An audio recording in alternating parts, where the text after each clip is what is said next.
అందరికీ నమస్కారం. Taste of two స్టేట్స్కి స్వాగతం. ఈరోజు వీడియోలో చింతపండు చాక్లెట్, అదేనండి చిన్నప్పుడు అందరం కొనుక్కొని తినేవాళ్ళం కదా, పుల్ల పుల్లగా ఉంటుంది. అది బయట కొనకుండా ఇంట్లోనే ఈజీగా ఎలా తయారు చేసుకోవాలో చూద్దాం. ఇది జలుబు, దగ్గు, జ్వరం ఉన్నప్పుడు నోటికి ఏమి తినాలి అనిపించినప్పుడు ఇలా పుల్ల పుల్లగా ఉంటుంది, చాలా బాగుంటుంది. దీన్ని ఎలా తయారు చేసుకోవాలో చూద్దాం.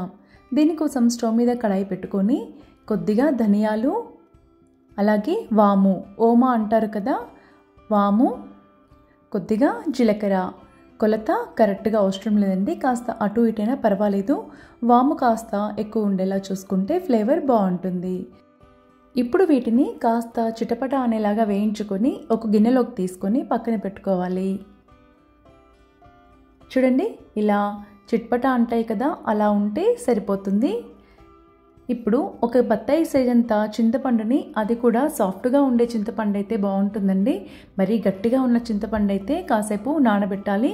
ఇలా సాఫ్ట్గా ఉన్నదైతే కాస్త ఒక్కసారి కడుక్కుంటే సరిపోతుంది. చింతపండు గట్టిగా ఉంటే మాత్రం ఒక 2 నిమిషాలు కాస్త వాటర్ వేసి నానబెట్టుకోవాలండి, అప్పుడే గ్రైండ్ అవుతుంది. ఇప్పుడు మిక్సీ జార్లోకి ఈ 3 వేయించుకున్న వాము, జీలకర్ర, ధనియాలు ఉన్నాయి కదా, వాటిని ఒక్కసారి గ్రైండ్ చేసుకోవాలి. ఇలా ఒకసారి చేసుకున్నాక చింతపండును వేసి మెత్తని పేస్ట్ లాగా చేసుకోవాలి. చింతపండు కూడా పుల్లలేవి లేకుండా శుభ్రంగా ఉన్నదాన్ని తీసుకోవాలండి. చూడండి, ఒక 2 సార్లు ఇలా గ్రైండ్ చేసుకోవాలి. అస్సలు మెదగట్లేదు అనుకున్నప్పుడు మాత్రమే ఒక స్పూన్ వాటర్ వేసుకొని గ్రైండ్ చేసుకోవాలి. అలాగే ఇప్పుడు ఇందులోకి బెల్లం పొడి కూడా వేసుకొని మరొక 2 సార్లు గ్రైండ్ చేసుకోవాలి. బెల్లం వేసుకున్నాక చింతపండు కాస్త లూజ్ అవుతుందండి, అప్పుడు ఈజీగానే గ్రైండ్ అవుతుంది. ఇలా మెత్తగా పేస్ట్ చేసుకున్నాక ఇందులోకి కొద్దిగా కారం, కొద్దిగా ఉప్పు, అలాగే చిటికెడంతా పసుపు కూడా గొంతుకి చాలా హెల్ప్ చేస్తుందండి. బ్యాక్టీరియా ఏదైనా ఉంటే త్వరగా తగ్గిస్తుంది. ఈ 3 వేసుకున్నాక మరొకసారి మెత్తగా గ్రైండ్ చేసుకోవాలి. కన్సిస్టెన్సీ ఇలా ఉంటే సరిగ్గా సరిపోతుంది. ఇప్పుడు దీన్ని ఒక ప్లేట్లోకి పెట్టుకొని అరగంట లేదంటే గంట పాటు ఫ్రిడ్జ్లో పెట్టుకోవాలి. చూడండి, మీకు ఫ్రిడ్జ్లో పెట్టి తీసాక చూపిస్తున్నాను. ఇలా గట్టి పడుతుందండి, చూసారా? ఇలా ఉండలాగా రెడీ అయితే సరిపోతుంది.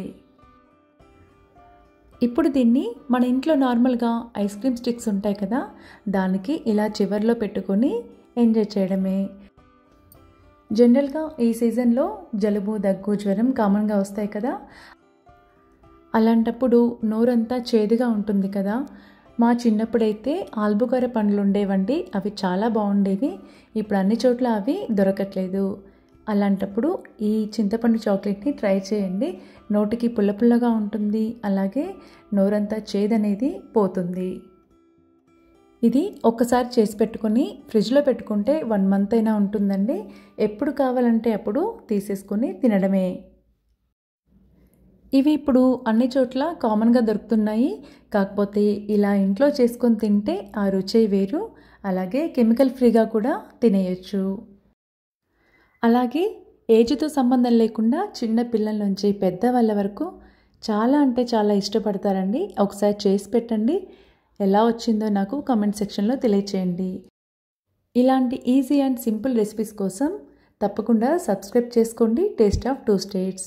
అలాగే మీ ఫ్రెండ్స్ అండ్ ఫ్యామిలీస్కి ఈ వీడియోని షేర్ చేయడం మర్చిపోవద్దు. ఫస్ట్ టైం మన ఛానల్ చూస్తున్న వాళ్ళైతే తప్పకుండా సబ్స్క్రైబ్ చేసుకోండి. అలాగే వీడియోని లైక్ చేయడం మర్చిపోవద్దు. Thank you for watching.